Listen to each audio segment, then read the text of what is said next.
to start off, Ketoret, about Pituma Ketoret, there's a very famous Zohar Kadosh that says some things that are quite shocking and quite important to know. The Zohar Kadosh, as Hashgacha has it, is on Daf Resh Yud Chet, which is a good siman to remember. Reach, smell, which is we're going to see is the important component of Ketoret. And there the Zohar Kadosh mentions a few important points about the power of about the power that Ketoret has. So in Parashat Vayakel, Daf Resh Yud Chet Amud Bet, the Zohar Kadosh tells us the following. It starts Kegavna da Ketoret, just like the tzitz had powers. Looking at the tzitz, the foreplate that's on the forehead of the Kohen Hagadol, so too is Ketoret, that anybody who smells the Ketoret and he sees the pillar of smoke going up, so it's able to take away all of the bad spirit of the Yetzer Hara, the Zohamat Yetzer Hara. And the Zohar Kadosh continues, and it says the following. Milada, Rabbi Shimon says this, Gzera kaima kamekut shabrichu. It's a covenant between us and Hashem. De kol man de istakel.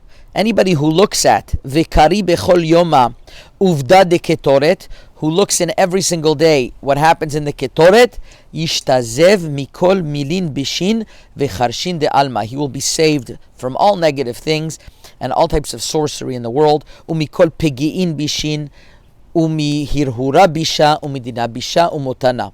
He will be saved from any bad occurrences, any bad thoughts, any dinim, and from any magifa. V'lo yinatzek kol hu yoma, and he's not going to be damaged that day. De lo yachil sitra achra leshalta ale, because the Satan is not going to be able to have any hold on him. Ve'itztarech di'kaven be, and a person has to have kavana. So the Zohar Kadosh stipulates that a person has to look at Pituma Ketoret and he has to have kavana.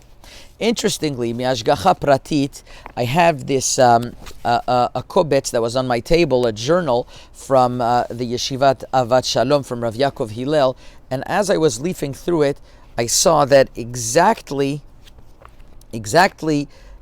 this question Rav Yaakov Hillel was asked. It's one of the editions in Mekabtziel that Rav Yaakov Hillel was asked about this Zohar Kadosh. What does the language mean? Kol man de istakel vekari. Does that mean a person has to look specifically in the words of the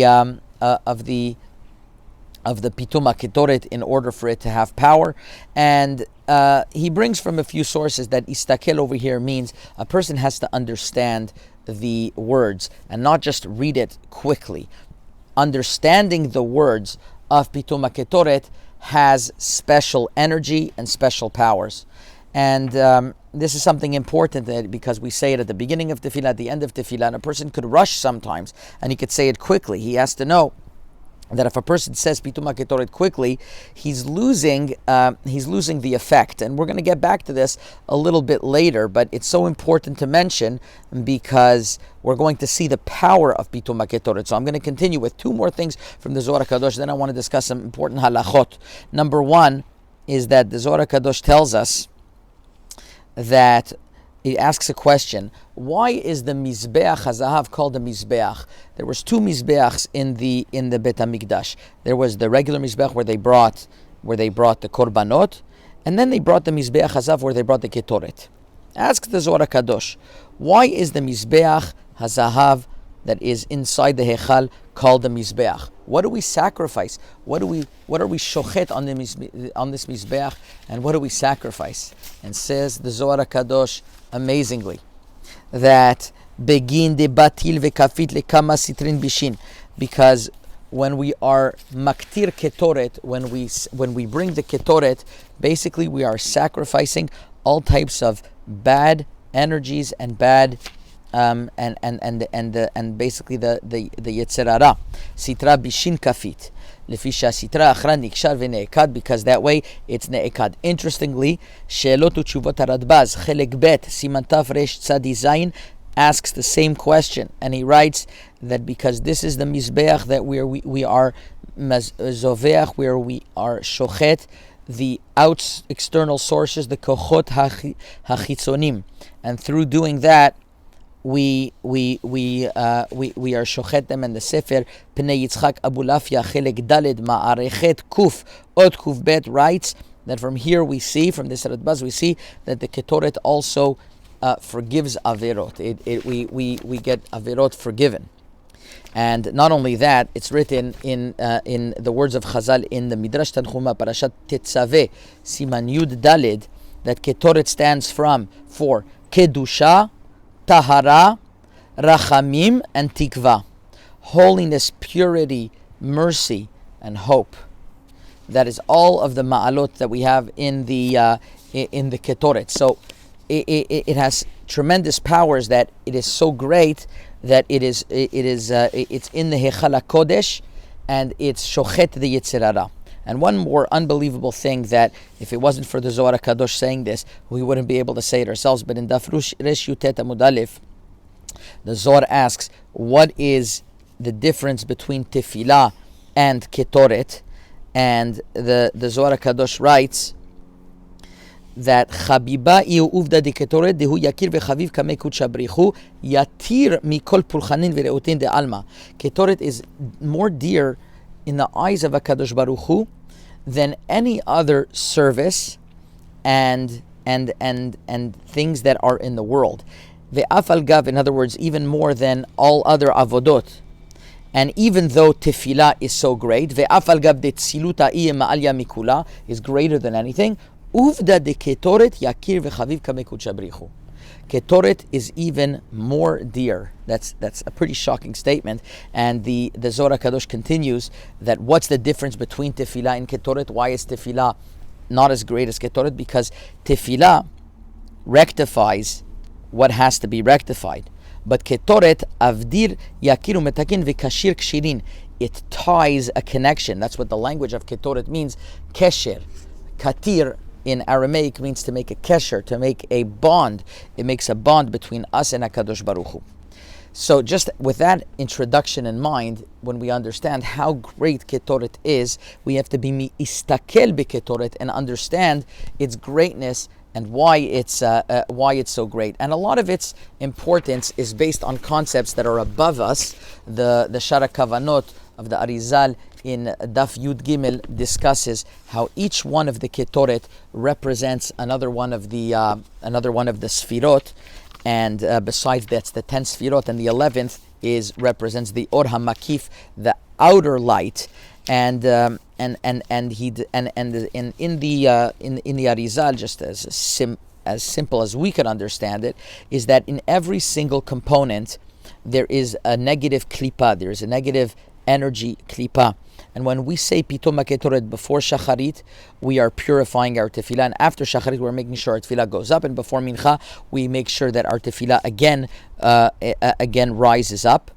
And what happens is that these 11 samanim, we take the 10 nitzotzot HaKedusha, the 10 sparks of holiness that give chiyut, that give strength and energy to this klipa, as an inner light, ora pnimi, and it elevates it. And that one extra nitzot, that 11th, is the ora makif, which is the one that surrounds it.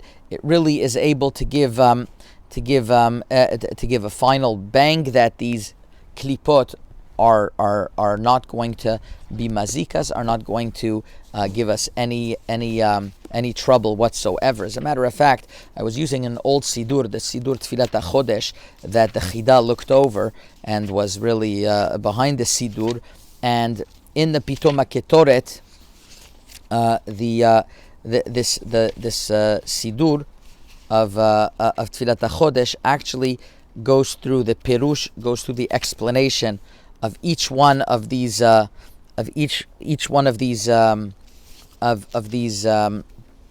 Ketoret, and he writes exactly which one is keneged which sefirah. So in other words, when you say it, you know that you have the proper kavanah of saying Pitom Ketoret, with knowing that each one is keneged another one of the sefirot. So that's just something very very fascinating, that each one would know how what it represents.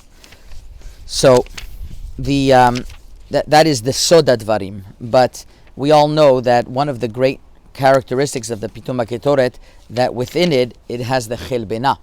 The chelbena is a spice that doesn't smell good at all, and that means the Arizal writes that it has much more of a klipa in it. And even something that has so much more of a klipa, it has a little bit of kedusha that you're able to rectify it. But how? Obviously, I mean, this is the way I understand it, that you bring everything together, and when you put everything together with total achdut, that's able to give power to the klipot. So, as I mentioned, one of the important details to remember when a person is saying Pitom Ketoret is to count each and every one of them and carefully, and know what he is saying. And he knows that by putting all of this together, it makes a nachat ruach in front of HaKadosh Baruch Hu. Just to explain the pshat a little bit more, I saw a very nice pshat brought down in the Kuntaras Mizahav Umipaz, which is a whole sefer on Pitum Ketoret written by Rav Pinchas Zavichi. And there he quotes the sefer Arve Nachal, which was written by the Bala Mechaber of the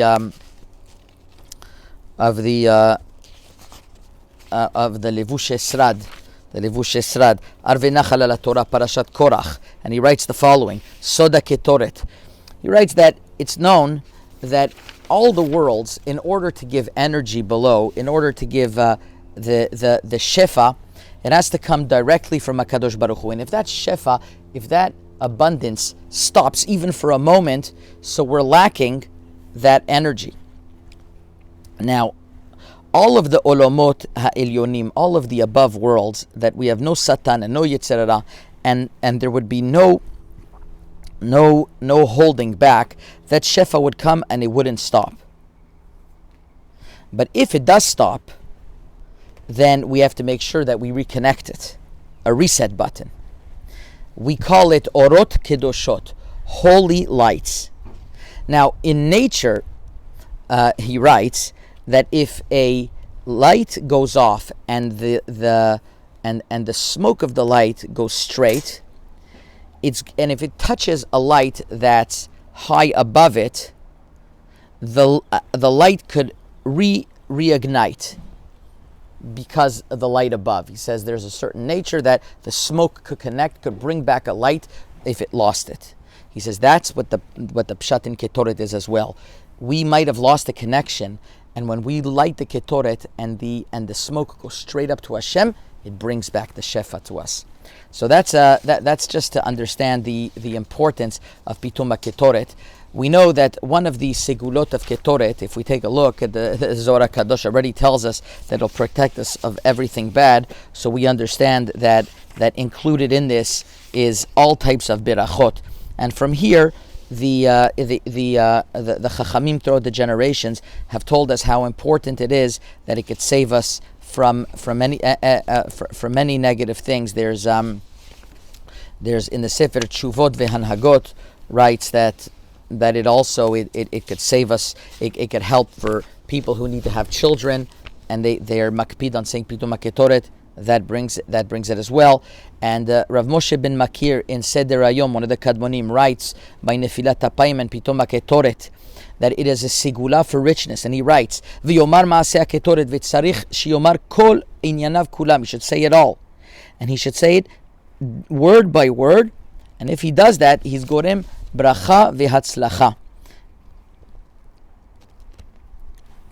And not only that, if he makes sure that he says it morning and night, then the Sefer Vayimahir Avraham writes it's a segula for Parnasa. And it's very famous what the Sefer Kaf HaChaim, Rav Chaim Palaji, writes, that it's a known segula that if a person has Pitum HaKetoret written on a klaf, written on a parchment, we know that parchment with ashirut has tremendous kochot and tremendous powers to it. Then when a person it reads that mitoch haklaf, he will it's also a parnasa for ashirut. That doesn't mean that a person doesn't have that sigula if he doesn't read it from a klaf, but it means that it's even an extra thing. And I think that there's an extra advantage to having Pitum HaKetoret written on a klaf, because when a person has it written on a klaf, he makes sure and he makes more attention. It's a special thing. It focuses him more to make sure that he'll read it better. So no question in my mind that it's a positive thing. Now there are teshuvot of Rav Ovadia Yosef that in his later years, Rav Ovadia Yosef wrote that it's better not that the sofer doesn't write the Pitum HaKetoret klaf, because you're not supposed to write a single parasha. You're not supposed to write a single parasha. In our Sefer Magen Avot Even HaEzer, we discuss this at length, and we bring there our opinions that say that writing separate parasha is allowed. As well as Rav Moshe Stern, and there was the minhag for generations of writing psukim on the ketubah, even though it was separate psukim and you weren't writing the whole parasha. We see that we were lenient in that regard. Rav Moshe Sternbach writes, when also you know that you're writing it because of a sigula and you're not writing it as a separate parasha, that's also allowed. But either way, even Rav Ovadia Yosef agrees that if it's already written, you could buy it. So a sofer who's somech to write it and you buy it from him, according to everyone, it's a wonderful thing, and and I think that it brings a lot of concentration. But there's one caveat: a person has to beforehand read and learn about the Ketoret in order to understand what it means. And there are English translations. There's the Art Scroll Sidur, and there's other Sidurim that translate it very well. And for those who just to go over it once to understand, it's very simple. That to go through the different spices. Now, a couple of important halachot in regards to Pitum HaKetoret. Just to mention beforehand that what I mentioned from Moshe Sternbach about it's a segula for giving birth, that's in Chelik Aleph, Siman Tavshin Tzadi. And Rav Chaim Palaji about the segula is in Siman Yud Zayin Ot Yud Chet.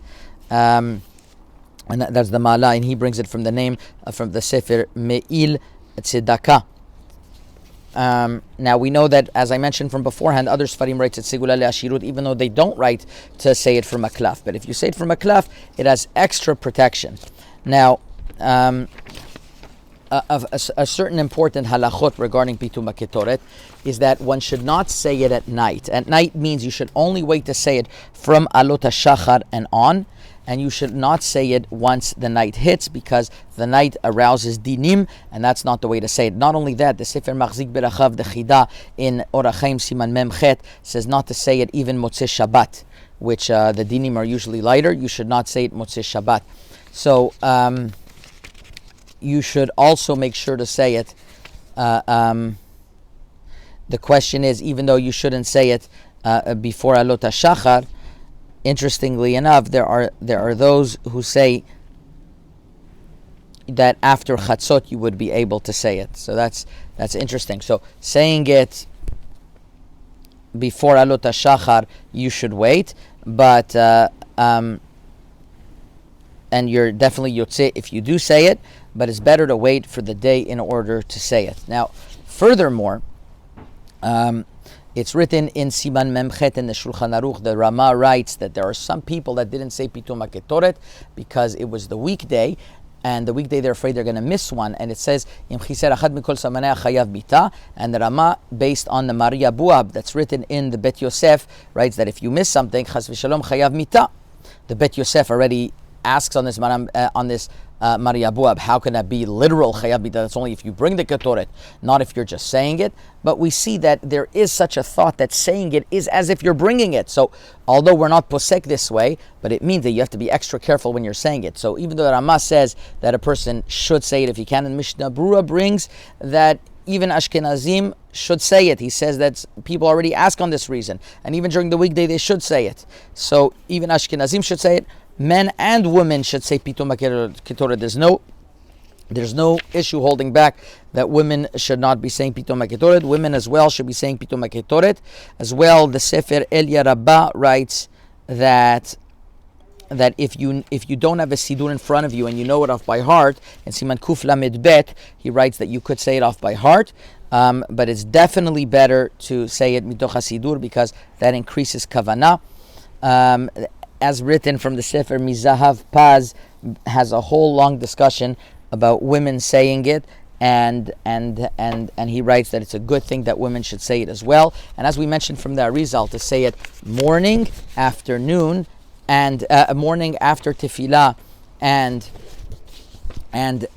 before mincha is 3 times a day would have tremendous power. So I hope that we had tremendous chizuk in seeing the greatness of Pitum Ketoret, something that's definitely understated and underestimated, but its power is great. And even though we don't understand the complete secrets, we should know that when we say it, we are making total a kesher, between a connection between us and HaKadosh Baruch Hu, and it brings the shefa down, and it destroys the kelipot, and it brings bracha in the world. Amen. Chazaku Baruch.